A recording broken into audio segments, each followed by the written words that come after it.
waiting patiently with high anticipation for this installment. And he's here again. There he goes. Look at him over there.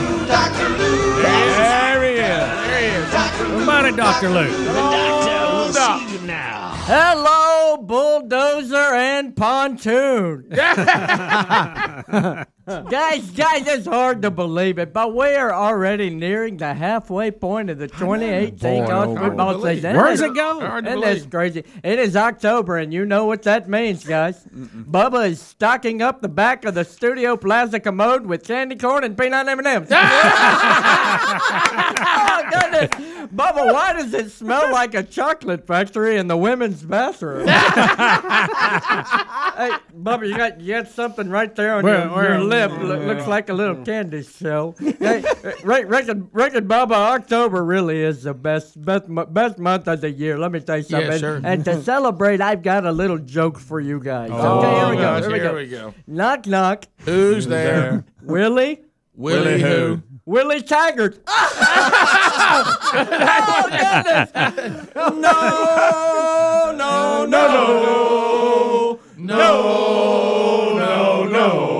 Guys, I got one more for you. Knock, knock. Who's there?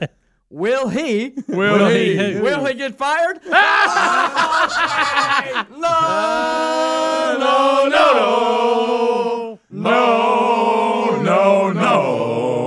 Guys, serious business. What has happened down in Tallahassee, Florida? Well, what's the deal with this, guys? With ugly losses to Virginia Tech and Syracuse and a lackluster performance against the Louisville Cardinals, Seminole fans are already expressing frustration about the hiring of Willie Taggart. Really? You know about this, guys. Good news, though, guys. It turns out Florida State already has several candidates on the short list to replace Taggart as head football coach. Okay. That's right, guys. After thorough research and film study, FSU administrators have narrowed down the short list to Denzel Washington, Turner Gill, Sylvester Croom, and Al Sharpton. Oh, goodness. Body of work, guys. Body of work. That's so bad. Now, Denzel did win a state championship. He did. Right. Guys, Seminole officials actually did confirm they are leaning Denzel after reviewing his DVD resume entitled "Remember the Titans." Oh, too easy. Left side, strong side. That's it. Good news is for Seminole fans, if these rumors are true, I sat down with Denzel to gauge his interest in the FSU job, guys. Okay. And he confirmed that if he is hired, Gary Bertier and Julius Campbell would join him on the defensive coaching staff. Oh, goodness. Left side. Strong side.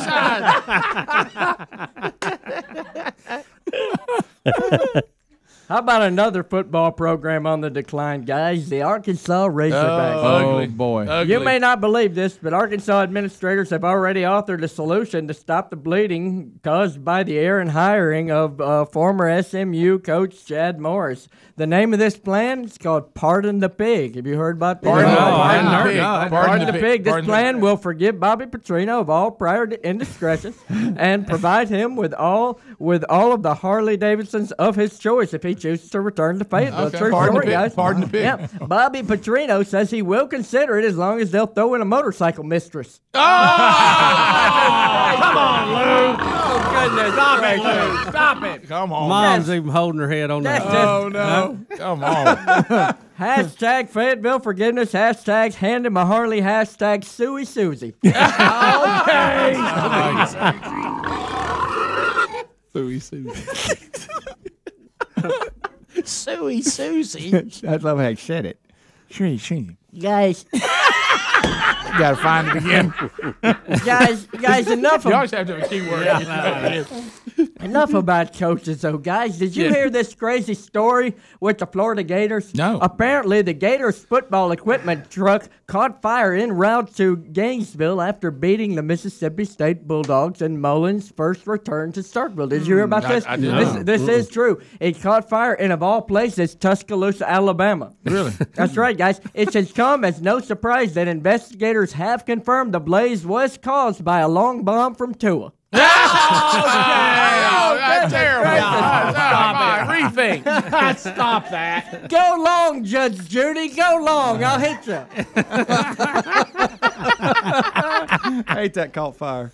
Judge Judy.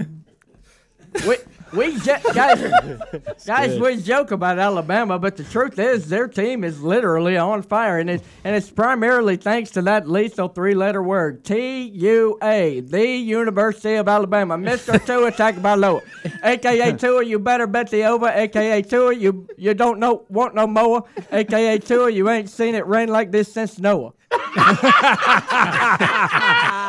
guys, this kid has been slicing, dicing, and opening up secondaries like a bussy cardiologist. Come on, let him stumble.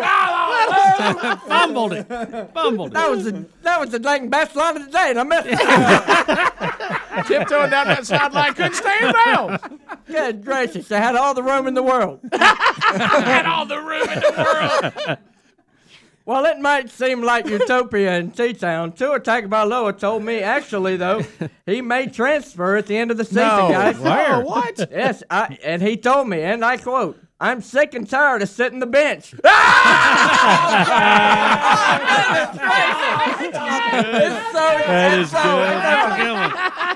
a good one.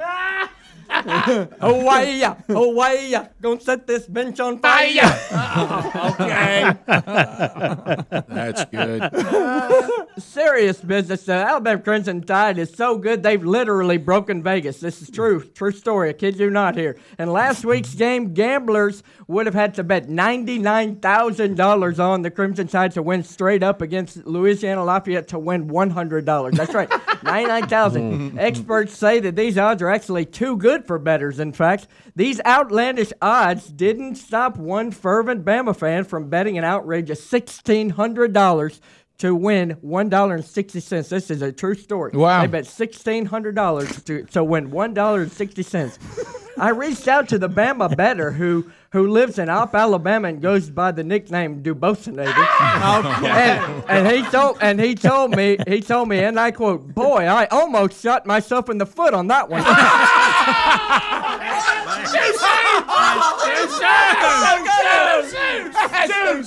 Too soon. Second. Shot to the gut, and you're to blame. Dubos, you give the Tide a bad name. Lose. Stop it. Is he okay? Went to his collarbone. He's good. Through his abdomen. You know, guys, we haven't talked about it much, but the targeting and personal foul penalties are getting way out of hand. Yeah. Especially in the NFL. Destroying football. Yeah. Like some commentary. The sad part is the government officials are so thrilled with safety improvements that next year they plan to introduce legislation to fully transition to two-hand touch football. Okay. That's true. That's true. In related news, Dr. Christine Ford has just come forward with new accusations, saying, and I quote, "That reminds me, I specifically remember that Brett Kavanaugh once tried to play two-hand touch with me 40 years ago in some field with some grass outside of some house in some city with some people." Nothing off limits. Oh my God. I thought the most was as far as we were going. I don't know what to shout. I don't know what to do. Send your emails to adler@rickandbubba.com. That's who I am. That's right. That's good. Guys, another wild story here. I'm sure you saw that crazy clip last week where Wake Forest kicker Nick Saiba forgot to join his team. Nick Saiba. And where does he play? Yeah, he plays for the Wake Forest. Where'd you see it? Wait, yeah, I saw it, I think, on ESPN. Right, yeah. Guys, he forgot to join his team for a field goal attempt against Notre Dame. Well, it turns out the absent field goal kicker was intentional, guys. In fact, the special teams play was pulled directly from the Alabama Crimson Tide playbook. Give me a kicker. Where is the kicker? We want a kicker, not a booty picker. He's out of control. He's been hemmed up. Because look, that's all Alabama needs is about 10 more points. Yeah. Speaking of booty, one last story here, guys. Have y'all heard about this quarterback recruit? You're going to think I'm joking. Have you heard about this quarterback recruit out of San Antonio, Texas by the name of General Booty? No. His name is General Booty. Mm-hmm. He is a part of the 2021 recruiting class, and this guy has quite the pedigree. This is a true story. Not only was his uncle, Joe Ferguson, a longtime NFL quarterback, but his dad, Abram Booty, I remember him, and other uncles, John David Booty and Josh Booty, all had quite the sports resumes. That's true. Even the Kardashians are envious of all the booty in this.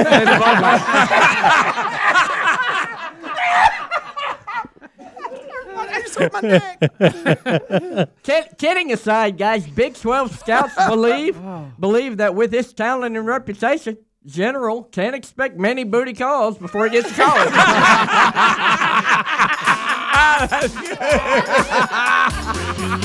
I'm so glad when you found that story. Couldn't believe it fell in his lap. Guys, I needed something else to finish out the segment. Well, you got that. Good. It was a present. It was a present from San Antonio, Texas. Yeah. San Antonio. All right. Visiting with us today. All right, Lou, thanks for the update on college football and the state of college football. Great job today. Thank you for leaving no stone unturned, sadly.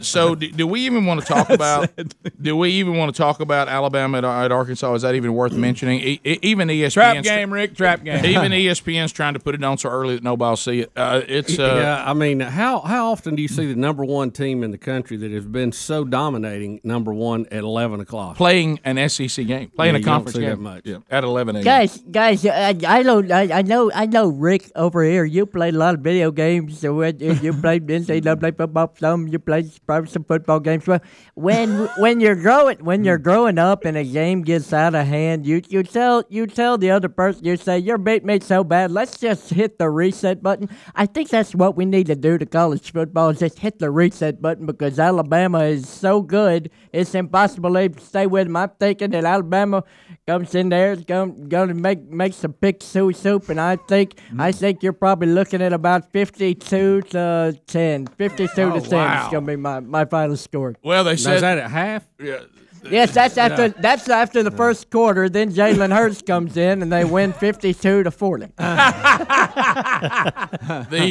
said that Saban's speech this week about the students scared them so bad that they're all traveling to Fayetteville. Yeah. Guys, that's Oh, wow. I just realized I need to give Rick a courtesy. Okay. All right, Texas versus Oklahoma. That used to be a game we all really, really cared about. Guys, Ricky Williams is going to run wild in this. We got that at 11 o'clock. I tell you, Texas came out that first game and they just looked awful there against the Maryland Serpents, and then you have them recovering, and now they actually look like a pretty decent team. So I think actually, believe it or not, I think Texas is going to come in there and maybe even pull the upset off against Kyler Murray and the Oklahoma Sooners. Well, I think that what gives everybody a chance against Oklahoma is how bad their defense is. That is very true. And anytime a team has a bad defense, you always have a chance to upset them. Guys, when you can score 45 points on somebody, you might just win. You might. Because they got a lot of offense. Wow, they got a lot of offense. Still too much Sooner there. Yeah. Texas not back yet. LSU, Florida. That's going to be a good game. Wow, this should be quite the game just because I think Florida's they big boy that Mississippi State that coach out there that's pulling down the Gators. Absolutely, I totally agree. Well said. And let me tell you something. I think the Gators are going to come in with a lot of confidence in this game. It's in the swamp.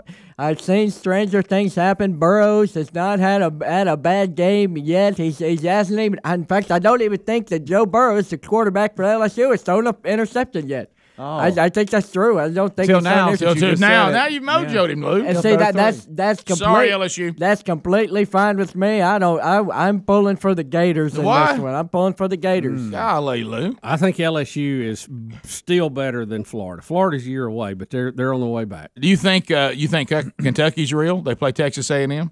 Guys, if you haven't seen Jared Lorenzen out on that field, he's for real. He's a big guy. Yeah, guys, that guy. If you haven't seen him lately, he is bigger than Tim Couch, a real Couch. Yeah, okay. Yeah. So now, what do you think on the road with him, Rick? What do you think? That's an interesting matchup. I've seen Kentucky play. For some reason, I keep getting their games. I'm always not busy, and they've got 4 or 5 players that could play anywhere. I don't know that they're as strong top to bottom as some other teams, but their players that they do have are dangerous. If you don't block the defensive end, and nobody has yet, you're going to have trouble with them. They're athletic on offense, got a great running back. Texas A&M, to me, still in a rebuilding year. But I sense that A&M's going to beat them. Yeah, I've kind of got that feeling, too. They get out there with that home crowd. Can Kentucky play on the road in a game that big where now they're not the underdog? Teams are expecting them to do good. Yeah, they're favored. So this will be a big hurdle for Kentucky right now. But Texas A&M is not great, but I don't know. I just have a sense about this. I get this feeling like the whole nation's just waiting for Kentucky to pull a Kentucky right here. Right. But I will say this about Kentucky: if you took the colors away from the jersey and you just put the players on the field, just judging by the players on the field, this Kentucky team is for real. So I think that they actually win this game, and Texas A&M make a statement. And I tell you what, I think they got a chance at even upsetting Georgia if they. Easy now. I do think they do if they play a great game, keep this momentum going. Well, I will tell you one thing that I didn't know about, but I heard about. One of the things in their favor, too, I think they said they had 19 players that have been there for either 4 or 5 years. That's big. Yeah. It's a very listen, Stoops is doing a great job. They've turned that around. There's no doubt. We're running out of time. Auburn, Mississippi State, I think that this will come down to an overtime when it's 0-0 and one team gets a field goal. I don't know that either team will score the entire game. Guys, Auburn's high-powered offense wins this one 6-3. That might be it. And I know Notre Dame's there at the end, Lou. I know what you say about Notre Dame, that last one. Guys, you'll see them in the college football playoff. Let's just put it that way. University of Notre Dame Fighting Irish, I tell you what, nobody's going to beat them, especially not the Virginia Tech Hokies. Thanks, Lou.